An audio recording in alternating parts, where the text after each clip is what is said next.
the class is open to 10th, 11th, and 12th graders, okay? I'm just gonna kind of give an introduction. I'm gonna turn it over to one of my students. So it's open females and males, okay? I have girls, boys, both in here, all right?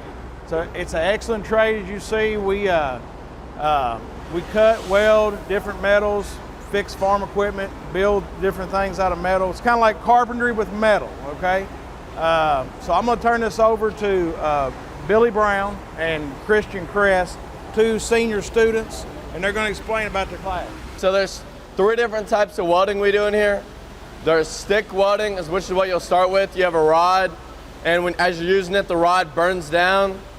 And then there's MIG welding. MIG welding, you have a gun and you pull the trigger, and as you pull the trigger, the wire feeds out, and the heat burns the wire off, and the wire keeps feeding, and that's how you make the weld.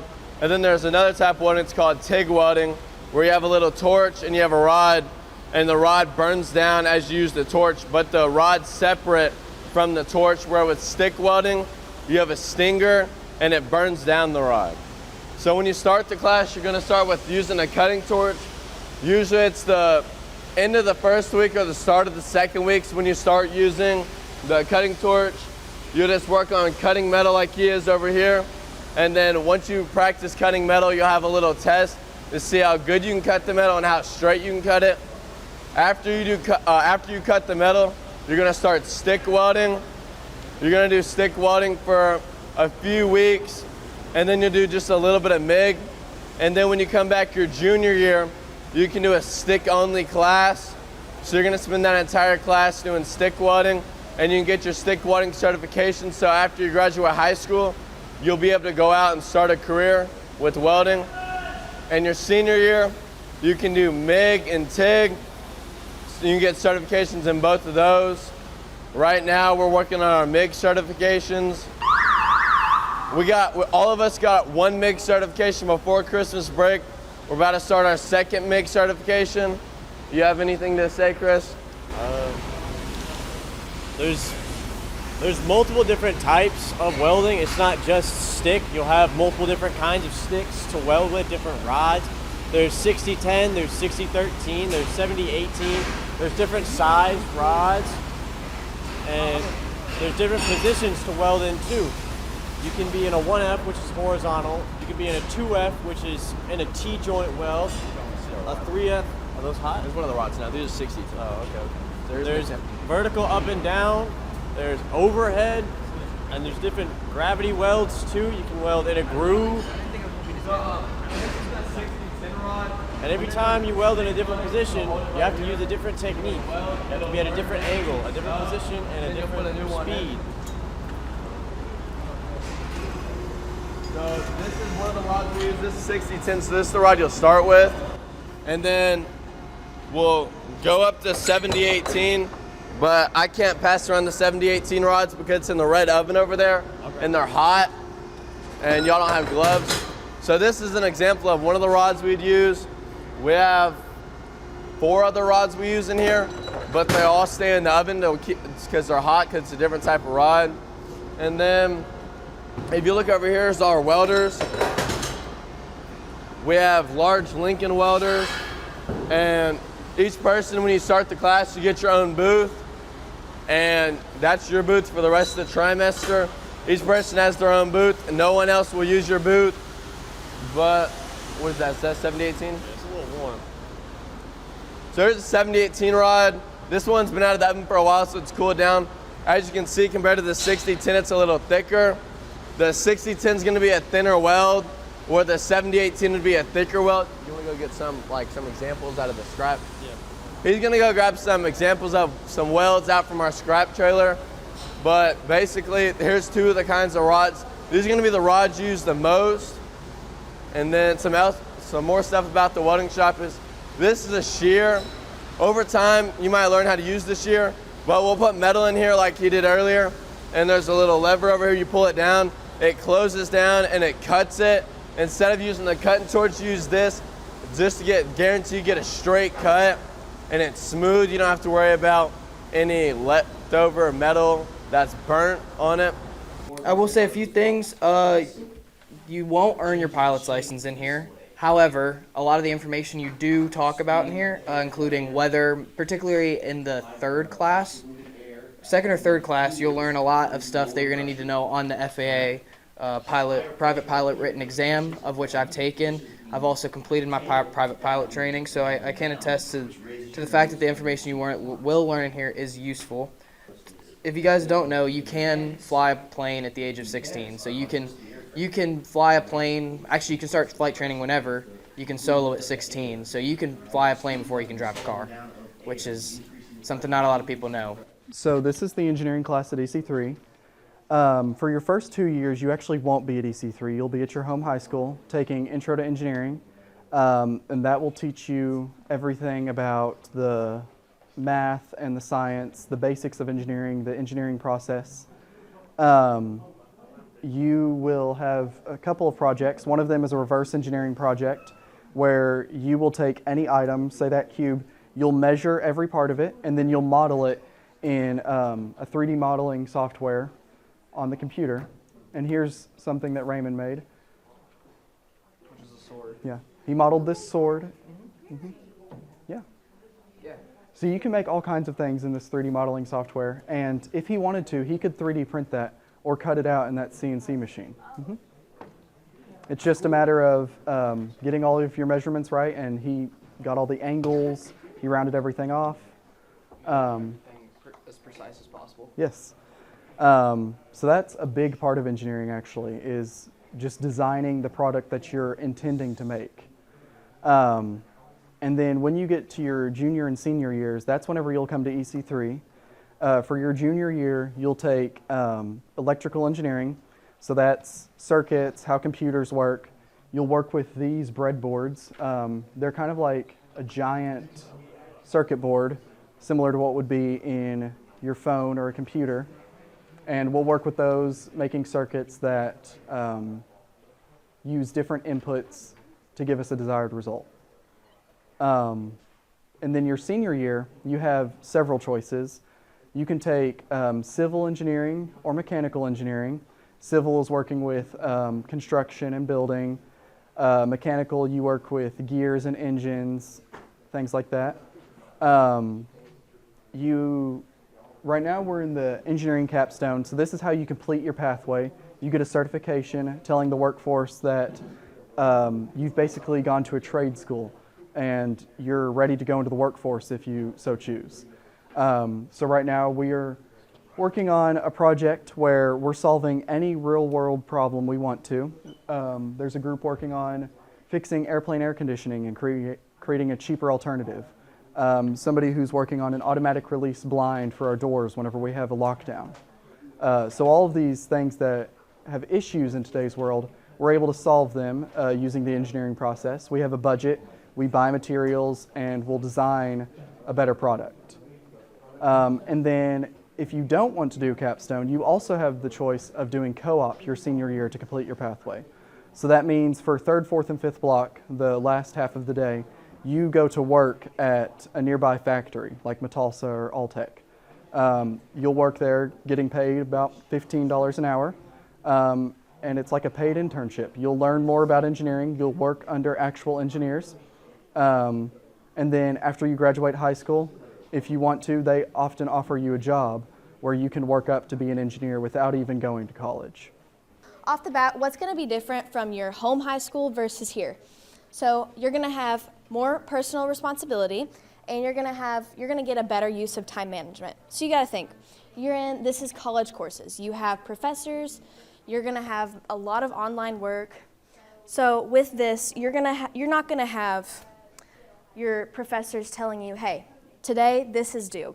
A lot of times in the syllabus that the professor will give you like day one, it'll have when you have a test due, and they won't say when you have that test until the day of or the day before. It's happened to me more times than I can count. So you won't be at your home high school as much, but you are still more than welcome to take classes and extracurriculars there. This is sports and clubs, all of the above.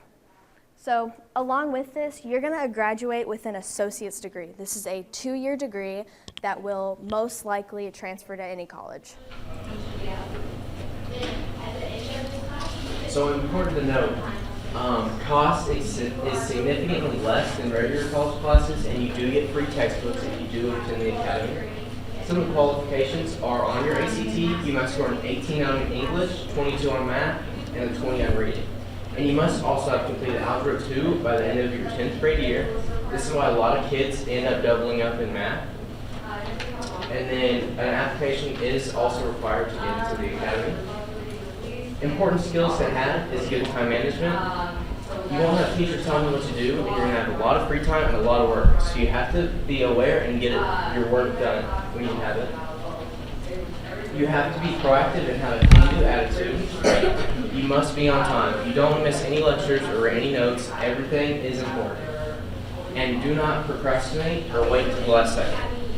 Work in different classes can pile up fast, and it's important to lock in and get it done when it is assigned, because you don't want to wait until the due date comes up to do it. So with this, you're going to have some pros and cons. So a lot of the pros, you have John Hardin, North Hardin, and Central Hardin. This is a big melting pot. You're going to see people from other schools, and you're going to get really close to them. So another thing, morning classes. I only have 2 classes a day. So typically my classes will start around 9:30 and they'll end around 11:45. So he'll only have 1 class a day for his Monday, Wednesday class. Another thing is study time. So after your classes are done, if you're not taking any other elective classes, then you'll have study time for the rest of the day. This is time to get work done, time to fill out applications for things that you want to do, and a lot of times, if you don't have classes, hang out with each other. Another big pro, senior year, if you don't have class, easy enough, you don't have to be here. And then you get to schedule your own classes. So I know in high school, you're going to get to schedule your electives, maybe a math class or 2, but here you get to choose what time you want a certain class and what class you want. And then along with the pros, you're going to have your cons too. It is a somewhat harder workload. It's again, a go at your own pace class. You need to be able to lock in and get this stuff done. You're going to have people to help you, but it's a lot of do-it-yourself work. Another big con, junior year, if you don't have class, you still have to be here, which I'm a junior, so that is like a decent downside of it, but it also brings me closer to people. And another con, you are less connected from your home high school, but that's only if you disconnect yourself. Remember your roots from your home high school. Remember that that's where you're still at that high school. You're just taking classes here. That's how you have to look at it. This is our walk-in. If you want to pull that handle and open it up for us, yeah, right there. And if you look straight back, you can see our freezer, and you can see it's at 2 degrees, so it is freezing, and you don't want to be in there for very long. So then if you walk back over here, if I could, I'm so sorry. These are just utensils. This is a blast chiller, makes things really cold really fast. Your average microwave, you guys can come on down now. This is our ice cream machine. This is our dry storage area over here. As a food service operation, we also buy things in bulk. It's a lot cheaper for us, and we end up using it one way or another. So this is our leftover cooler. It's kind of empty right now. You would go through the book on making sure you know what temperature it needs to be cooked at, because you don't want to make chicken undercooked, right? So instead of cutting it open, you can just take the thermometer, put it in it, and if it's over 165, it goes back.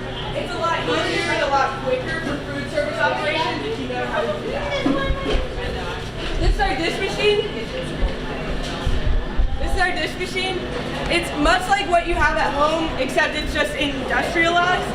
So you would put dishes on this cart or tray and push it through, and within 30 seconds, they're clean.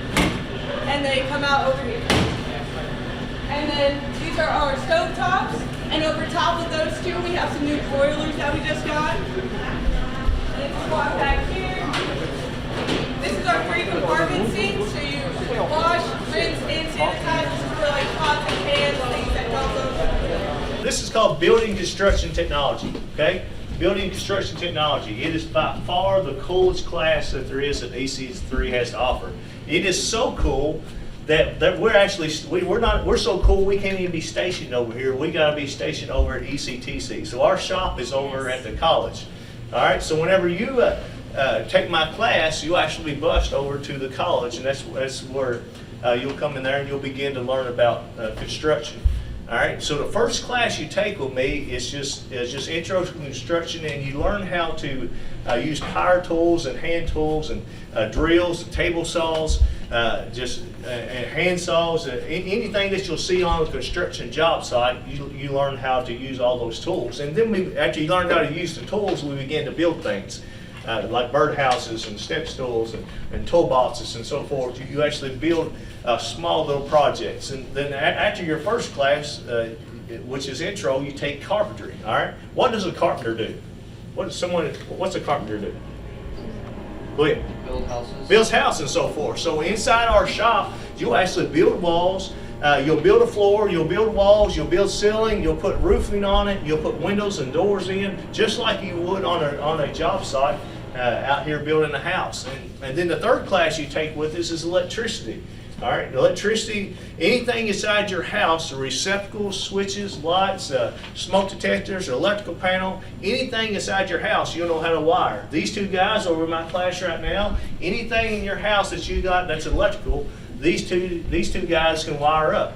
They had the knowledge to do that. They've been trained to do that, and they can wire anything in your house. And nothing inside your house is going to intimidate them because they already know what to do. And the fourth class you take with me is HVAC and plumbing, where you learn about hot and cold water, sewage, and your heating and cooling. Now, even if you don't want to go into the construction field, this is very beneficial to you. All right. Have you guys ever paid somebody to come and work on your house? All right. Is it ever cheap? Never cheap. All right. All right. I own an electrical contracting business. So whenever one of these guys called me to come to their house, I charged them $85 just to show up. All right. All right. I got a student that just graduated with me in May. I sent him out here to this battery plant, this Ford battery plant in Glendale, just 10 minutes down the road here. And he has made $62,000 as an 18-year-old kid. All right, I have his paycheck in my back pocket. Last week, in 1 week, he made $4,234. I have his paycheck. All right, he wanted to rub it in on how much more he makes. And he made more in 1 week than I made a month as a teacher. Now these guys may be loaded. I don't know. They may make $200,000. But me as a teacher, I don't make that much. So there's money to be made. Point is, there's money to be made. Now, is it typical for him to make, as an 18-year-old kid, to make $4,000 a week? No, it's not typical. They needed people so bad that they just threw all kinds of money for him to show up. But every day that he's worked this year, every day he's showed up, they paid him $100 just to show up that day. And then he gets his pay on top of it, because the construction trade is needing people so bad that they're throwing lots of money out there to it. So the point is, if you want to go into the trade, it's awesome. But also the point is, taking our classes, if you don't want to go into the construction trade, you're going to eventually, something's going to break down in your house. If you know how to work on it yourself, then you'll be able to fix it. This is our media arts classroom. So what we do in this class is we do a lot of this. A lot of filming, a lot of dealing with, camera equipment and things like that. We work with HCEC-TV, which is our district channel. You may see them around and about at your school. This is North Middle, right? So basketball games, the concerts, band concerts, things like that. We have our folks that work in here. They go out and help film those events. We've also got folks over at the studio that film those as well. So we in here kind of hone our talent and learn how to use and operate the equipment to then create things. So this class that you're in right now is our college dual credit film class. So what they've been working on is working on scripts, how to write a script to then be filmed later. So that's what these guys have been working on. But they have worked on some, a short short replica scene. So they took a scene and then had to recreate that shot for shot, and then piece that together and edit that. So we learned how to edit videos, we learned how to film, we learned about our audio. In intro class, in the very first class, we deal with photography. We've got digital cameras that we use to learn how to frame a shot, how to make it look good. I know some of us in here had done that. And then we start to move into our video and then our video editing and start messing around with that. So these guys, this is the second level course. They're working in with the dual credit, and then it's still dual credit the last 2 classes, and they will start making short films. That's what they'll start working on, is making those. We have computer programming, network administration, web development and administration, network security, and information support and services. Right now, the class we're in is computer programming. We use Python to code many a thing. Network administration, you make sure the website is working, make sure that nothing's going wrong with it. Network security, you secure the network, you're just making sure nothing bad happens with the information on that website. And information support, that's like IT, helping people with their computer problems. You guys can be network engineers, which is very well paying. You guys can be in the ID department of any business because more people need to know how a computer works. There's just a bunch of different job opportunities that you can take that not a lot of people have. And phlebotomy is sticking people with needles, drawing blood. In EKG, you'll be taking EKGs on each other, then going to clinicals. After a little while, phlebotomy is the same. You'll be sticking each other after learning how to stick. You'll be going to clinicals, you'll be sticking people. You need 40 sticks at the end of the clinicals.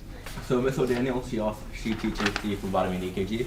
She also offers 2 other courses. She offers pharmacy, which if you're trying to go into any kind of pharmacy technician, pharmacist, or even like certain pathways of nursing, she offers the pharmacy class. So you'll be doing clinicals at the hospital and at a retail pharmacy such as Walgreens or Apothecary. You'll be learning a lot of different things in pharmacy. She also offers a class for your senior year T3. You have to apply to this class, but it's called a clinical and medical assisting. It's one of our newer classes. You basically assist doctors with injections, and you basically work under doctors there. Your sophomore year, you learn a lot about your basic automotive, your tire changing, your oil changing, everything you need to do when you first get a car, you learn how to do. So does anybody want to be a mechanic when you get older? There's a few of y'all. There's more than last class for sure.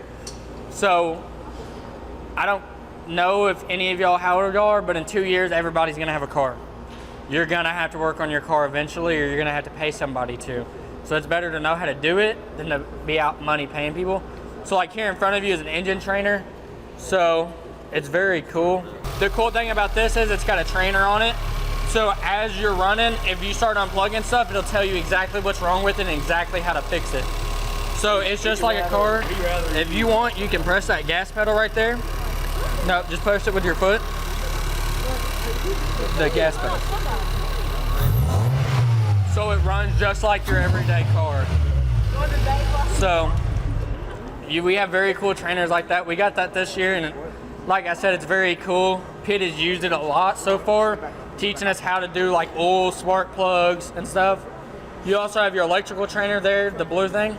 It'll show you how to run your lights, your headlights, your brake lights. It'll teach you turn signals, why wires work, why wires don't work.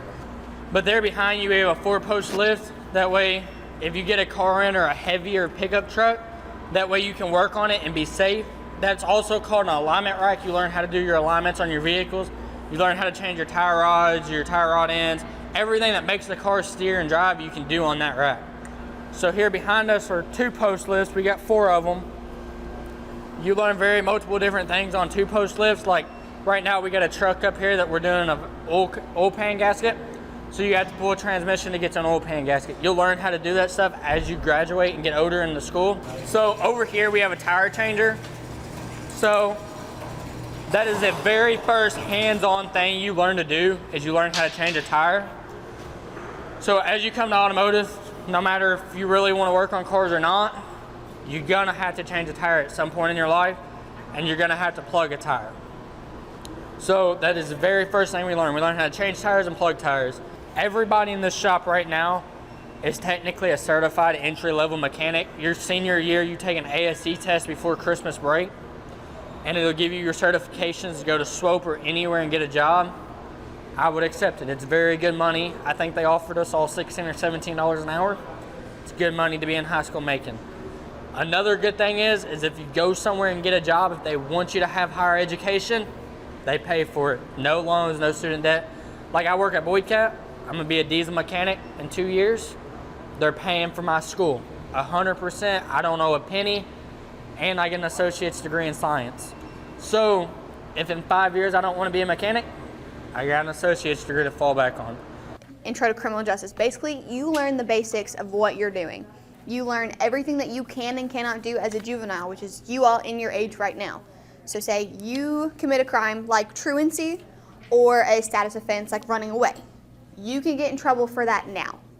But the day you turn 18, you will not get in trouble for it, because then you are a legal adult.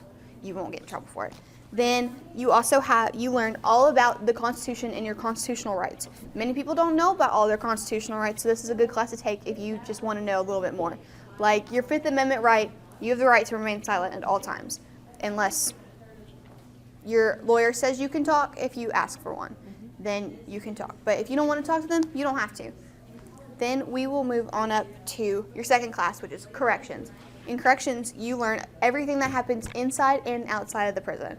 So you learn about your prison intake, where like they take your fingerprints, they search you, they'll make you change, then they'll send you out to the main population of the prison. Inmate code is basically how the inmates will talk to each other or disguise things that they have smuggled into the jail. Say I have smuggled drugs into the jail, or I have found drugs.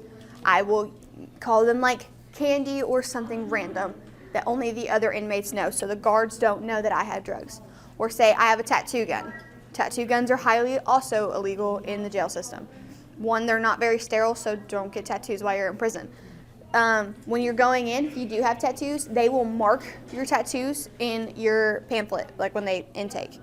Then when you go to leave, if they notice you have another tattoo or a new tattoo, they will add 3 to 6 months to your sentence, depending on how many tattoos you get.